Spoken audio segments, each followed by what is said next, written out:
One of the things I've noticed in marketing over the years is that we're really good at the big picture. We're good at thinking about our customers and if you like, the country or countries that you serve. So that macro perspective.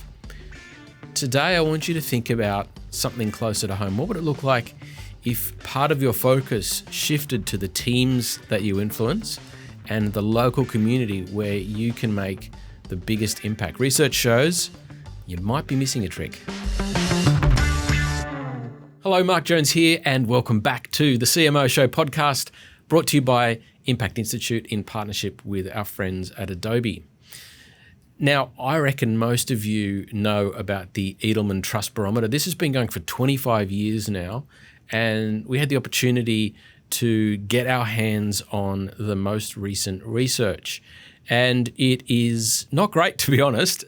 But on the upside, there are some interesting things to think about what we can do as business leaders to make things better. In fact, that's our responsibility.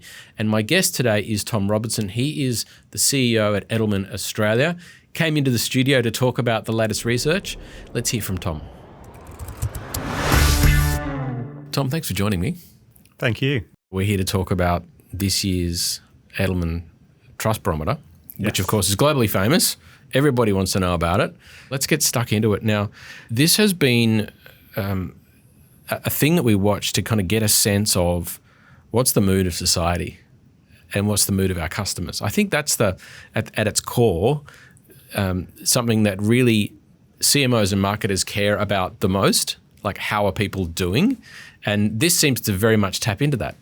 Exactly that. Yeah, we're very fortunate to have this as a piece of research that we've now produced for 25 years, and we turn to the Trust Barometer each year, as many of our clients do, and many in the industry do, to give us a sense of what business leaders, not just CMOs and the marketing teams, but business leaders should also be kind of considering and prioritizing in the year ahead. And each year we see significant kind of trends and shifts that, yes, I think broadly would kind of echo and represent probably what we see in the daily news cycle. But I think it certainly gives us kind of greater meaning and context for why we would make certain decisions when it relates to our future growth opportunities and potential within the market.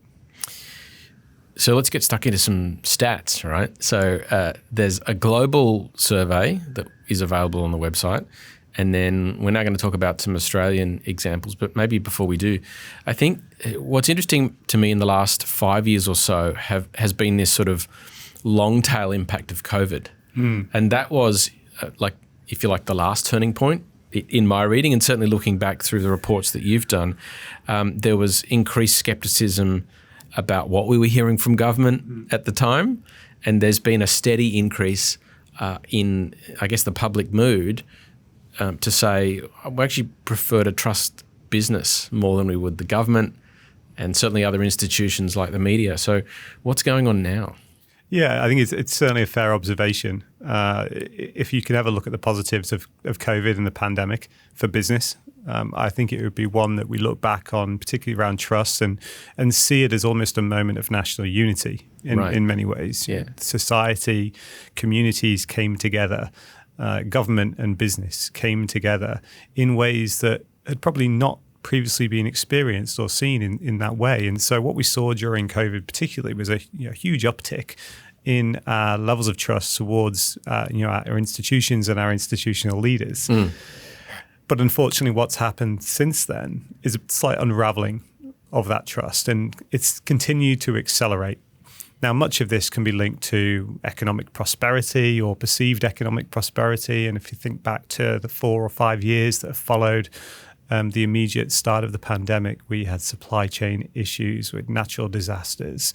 We had things that have severely disrupted the operational rhythm of the country. And all those things not just have an impact on daily life, but confidence in our future. And when those two things, when they get disrupted, that's really when we start to see some of the tensions around kind of who, what, and why we trust. One of the stats that jumps out for me is this global figure: 36% of respondents believe in a better future for the next generation. It should be just 36. The damning aspect of that from a global level is really, I think, this human truth that we expect the next generation and certainly our children should live a better life than we did, right? Would you say that's like a core human truth? It's certainly one that resonates with me as a father of two young boys. Right. It's why I wake up and go to work every day, and I hope that I can give them a kind of better platform or opportunity, a greater opportunity than I might otherwise have had myself at that age. Yeah. Now, unfortunately, there is just over a third globally who don't carry that same level of optimism that we probably should. In Australia, the stat is far more damning, and it sits at 17%. So that's less than 1 in 5 of us in Australia that at this point in time sense that a better opportunity exists. And that really kind of comes down to a big kind of fundamental issue around kind of trust, because if you don't see opportunity, what you then don't see are institutions and structures in society that inherently are designed or supposed to be designed to support you. You don't see them performing that job. And it opens up a whole host of other kind of tension points in and around kind of community that I think business leaders, and if we bring the topic back to the CMO, are really kind of wrestling with right now. Are there any other external data points that you've come across in your reading, or that either supports or contradicts that? Because it's a remarkable statistic. I think it's a remarkable statistic, but unfortunately, it's one that as I open the daily papers, as I'm sure many of your listeners do as well. I think it's one that echoes. You see what's happening in Sydney at the moment, and on a personal level, that gives me great cause for concern around affordability and cost of living, the house prices that we're experiencing, wages not increasing at the same rates they probably should be. We've had obviously huge inflationary pressure as well. They can kind of feel quite insurmountable at times. Yes. And I think that's reflected in this year's findings. Another one is the surge in the fear of discrimination. Tell me about that. Yeah, so I think what we start to see within this year's report, I think there are a few things at play, and I'm hesitant to draw on kind of too many personal kind of conclusions around this idea of the finding that discrimination is on the rise here in Australia.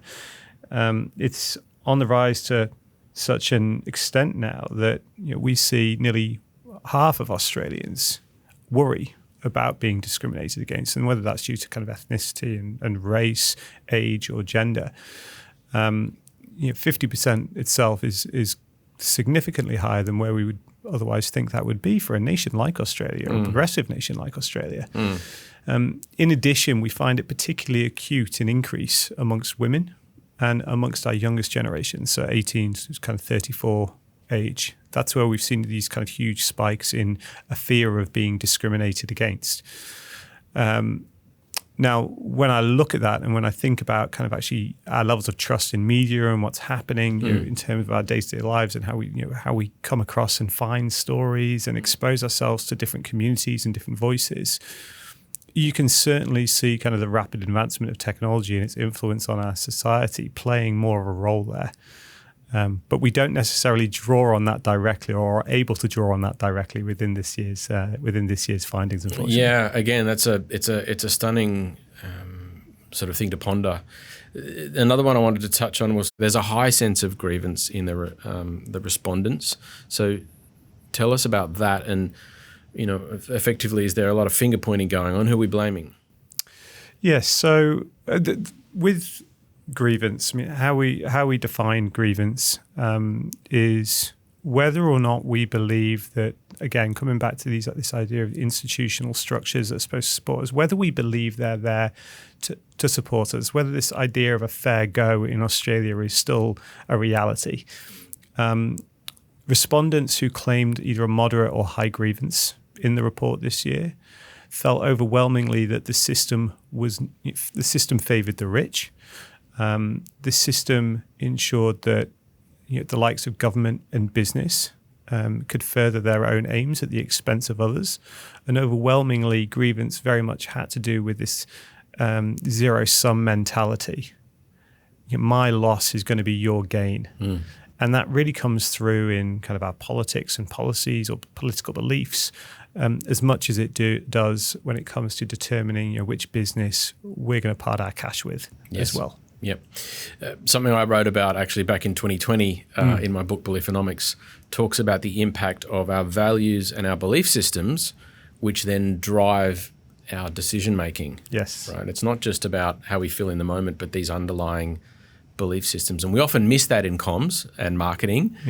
We can very easily get swayed by the current campaign and fail to dig into these psychometric and psychographic issues. And so, yes, what you're speaking about there, grievance is connected to belief systems. What do we believe about the inherent good or bad of some of these, key institutions? And in Australia, then, what should we draw from that? If we're, from a societal and a business point of view, if we're lacking that level of trust, obviously it's not good, but help me understand what are some of the implications of this.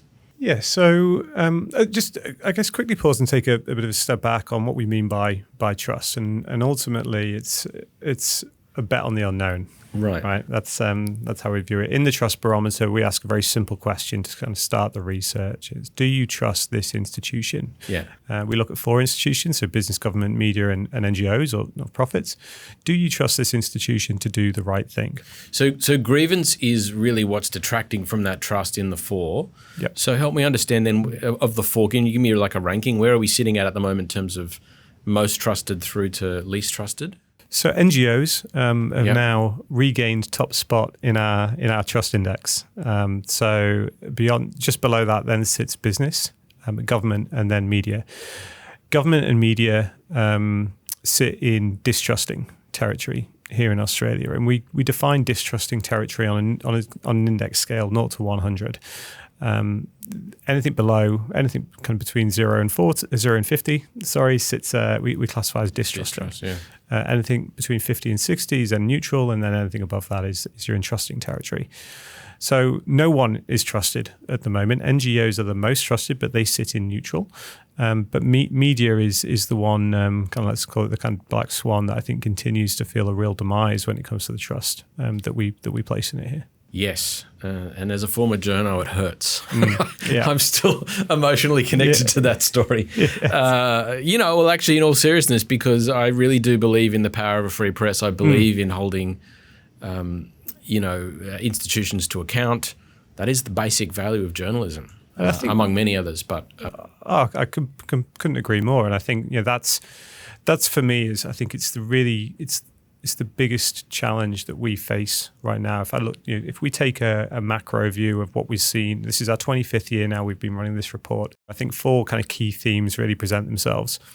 The first is this idea that now the trust is now local. We no longer trust traditional establishment authorities. It happens in and around my community, and I don't just mean physical community. This could be a kind of online community, or those that I interact with, my employer, my workplace. So that's a big shift. I don't trust these traditional voices for whom I simply don't have proximity. Got it. I now look to the people around me.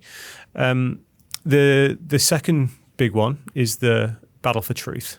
This idea of constantly having to be challenged and manage disinformation and misinformation really came to kind of prominence during the 2015-16 US election, the first term of Trump. Never really went away. Never really went away since then. So that's really been an underlying challenge ever since. But that came to the fore around how do we tackle misinformation. The third big one for us is this issue around media and media's continued demise. And it's now, business is now the most influential. It might not be the most trusted this year, but it's certainly the most influential if we think about competency and efficacy combined. But it's in media now. Not only do we not trust journalists, we've been able to identify that. We also think that they're purposely trying to mislead us and lie to us.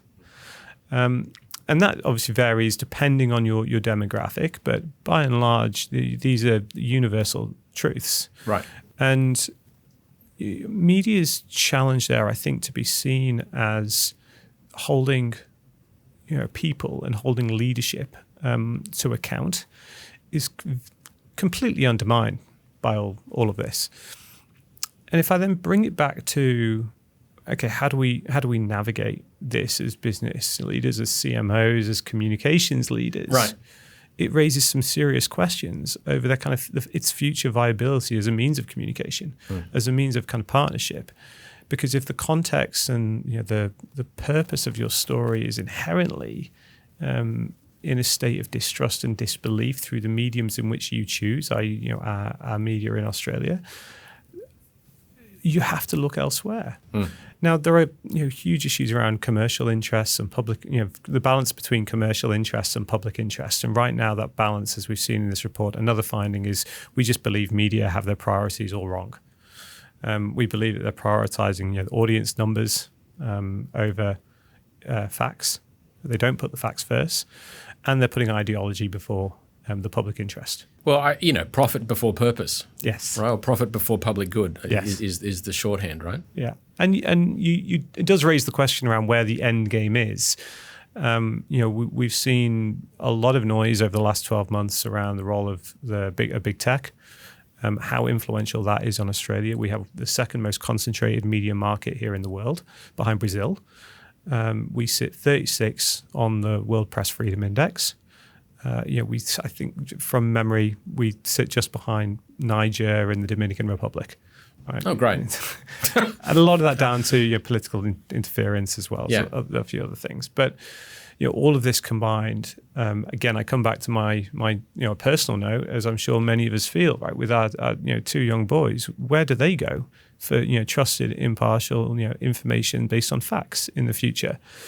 And that itself leads to significant other questions around the role of social media. Well, correct. And I would say that, I've got 4 kids. The youngest one, is 10. So he's not really into he's not in the social world, but the other 3, that is the social streams, right? Yeah. And quite. Stuff is shared in sort of I hate to say viral way, but it's the way that the algorithms serve up highly filtered forms of local and international media. And that's just normal. And I think, personally, for me, if you're not ever taught or even the idea of a critical approach to the algorithm that's serving you, or even knowing that it's an algorithm serving you this information, you're 2 or 3 steps behind.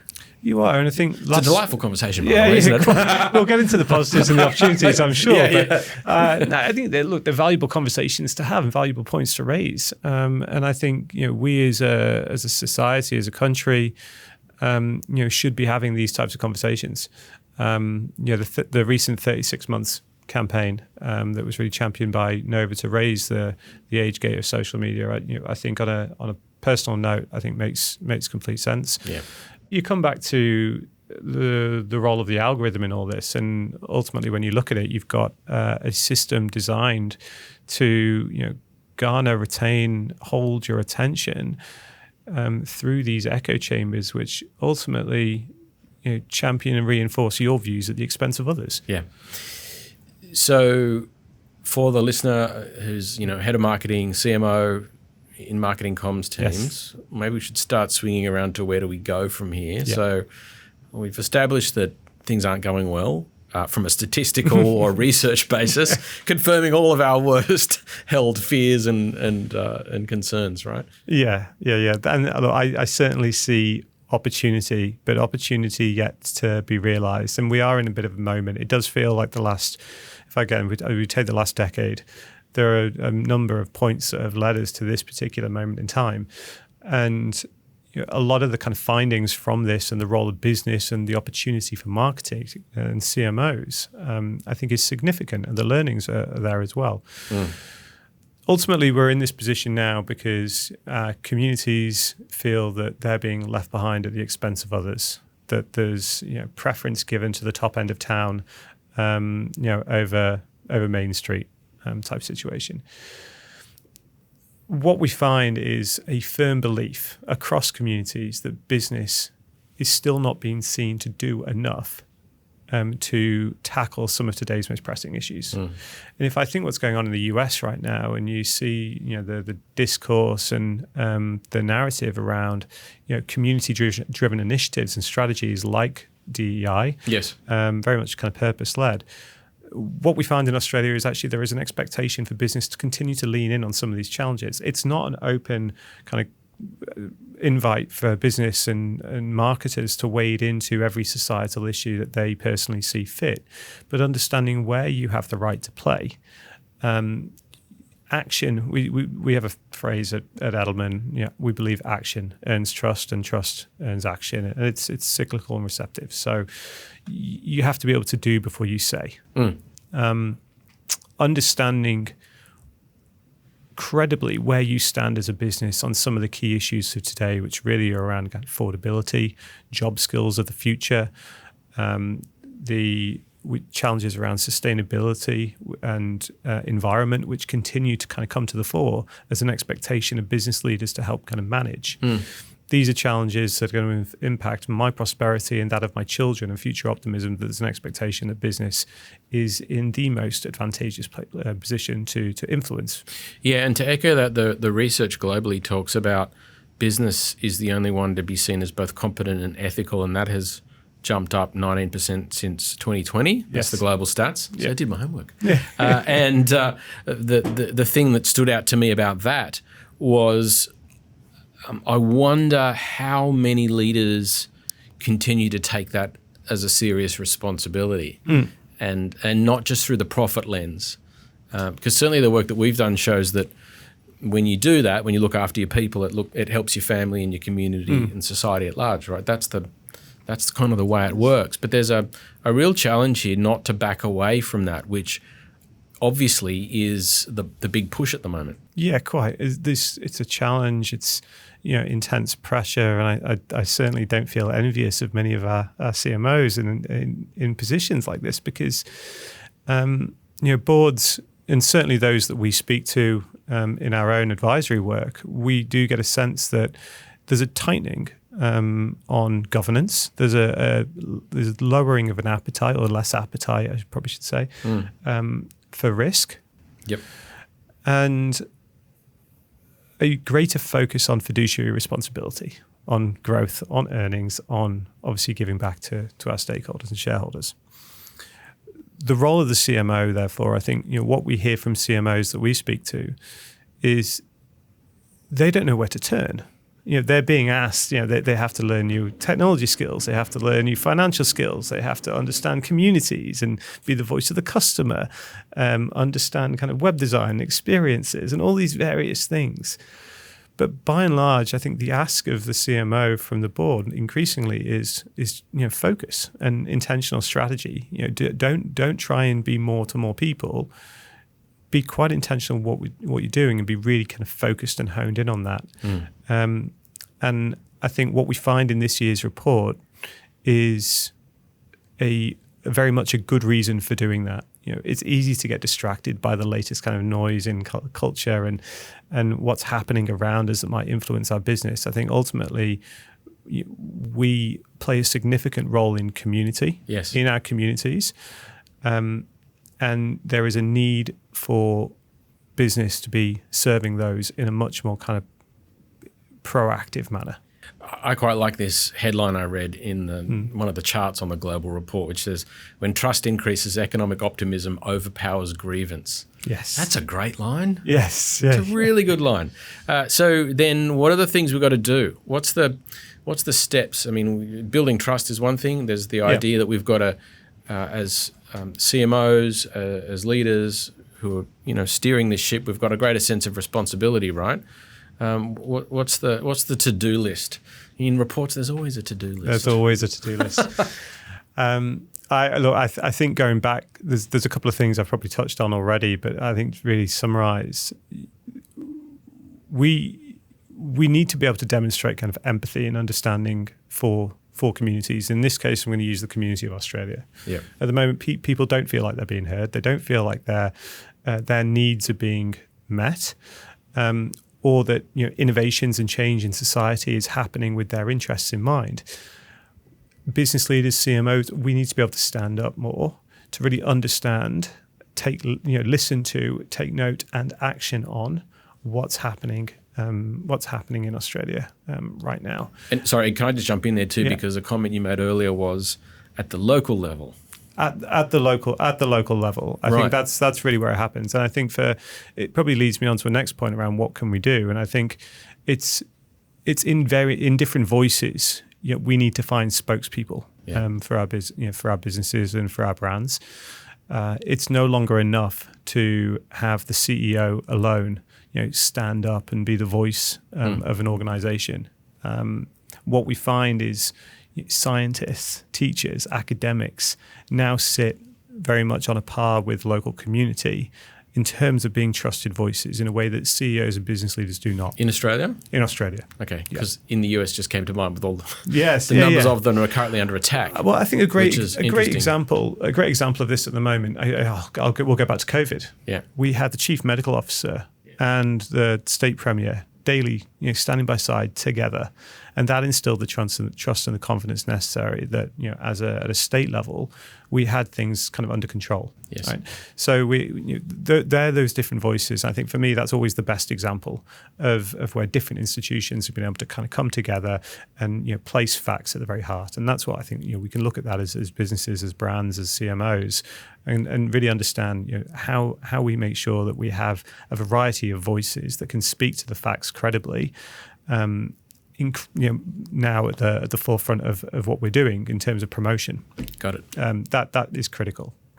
I think understanding communities and putting that community lens, as I say, against all that is important.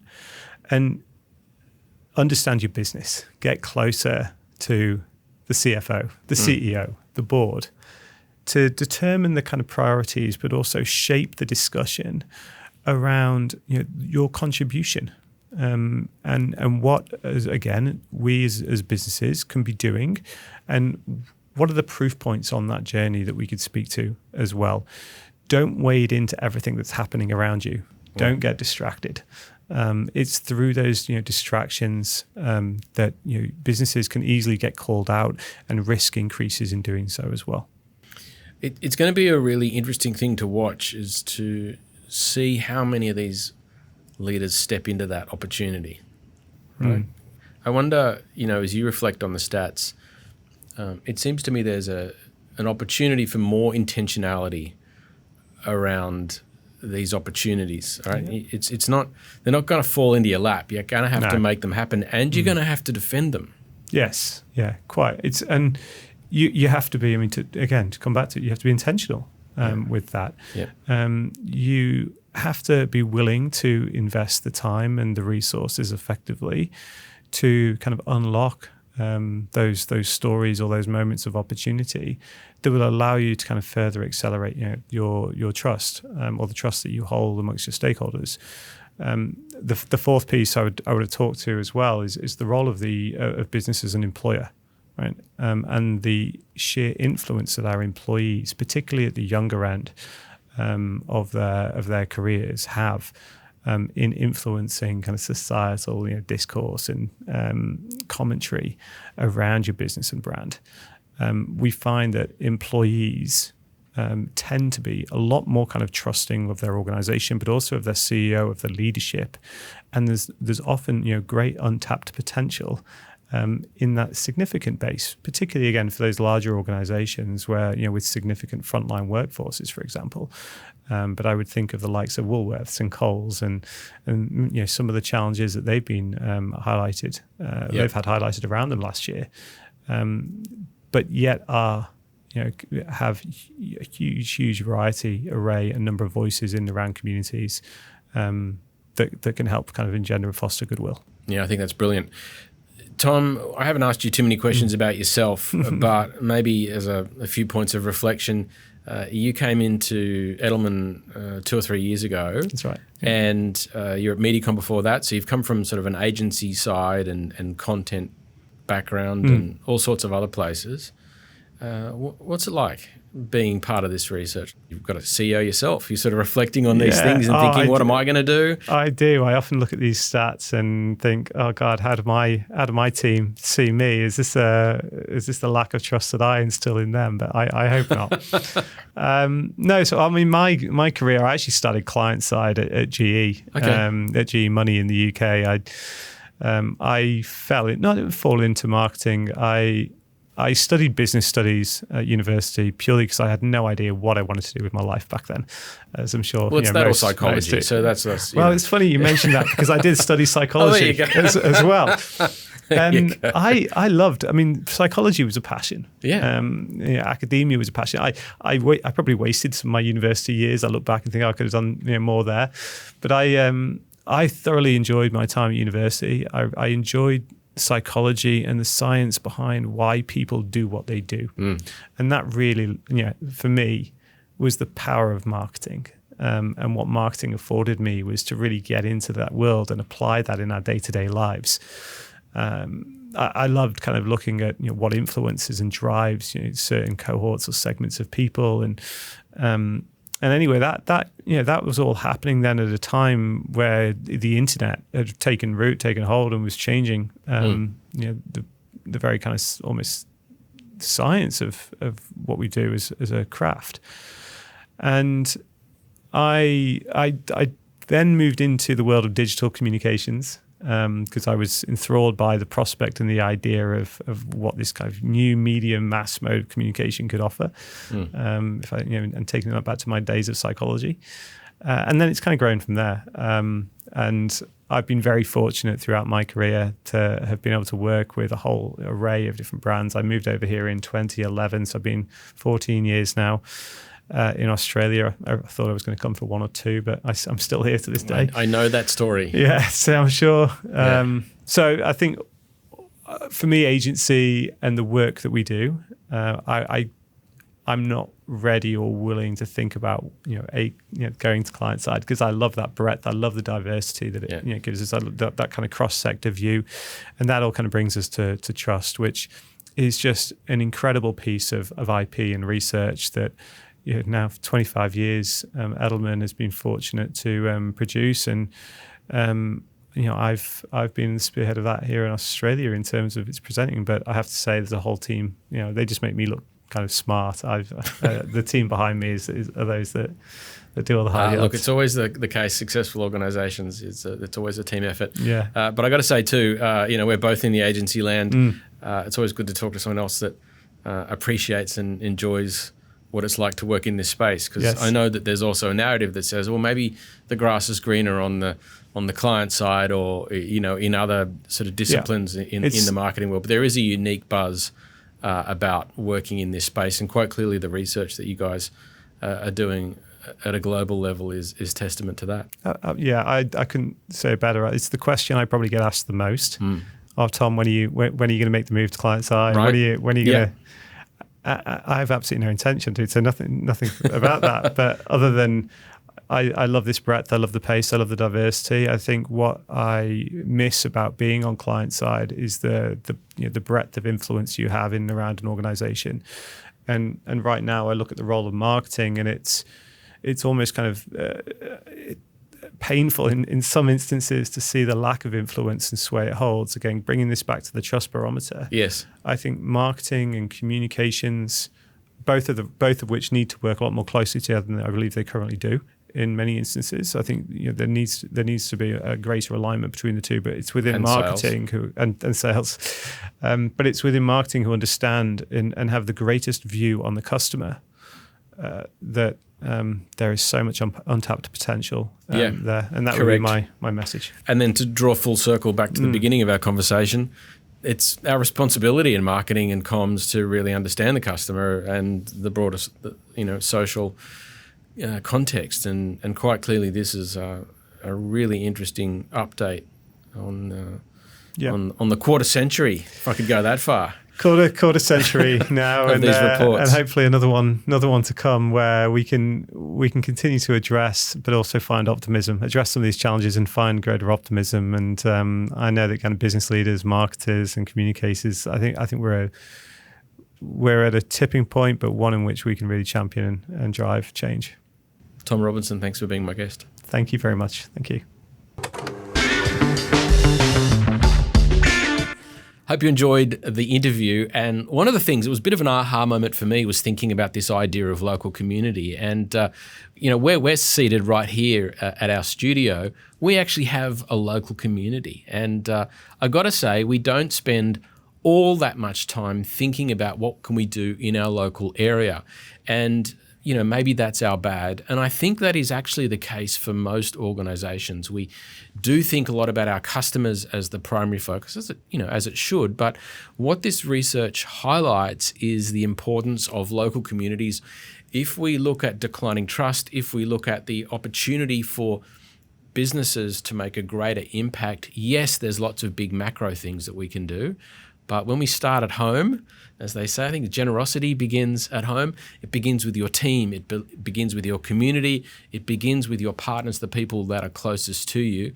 A great reminder for marketing and comms leaders to get our story right with ourselves and those immediate contexts, and we can really start to make a difference. And I'm quite inspired by even just thinking and speaking about it. So, of course, taking action is the next best step. You have been my guest, our guest here on the CMO Show, brought to you by ImpactInstitute in partnership with our friends at Adobe. Thank you so much for joining us. We'll see you next time.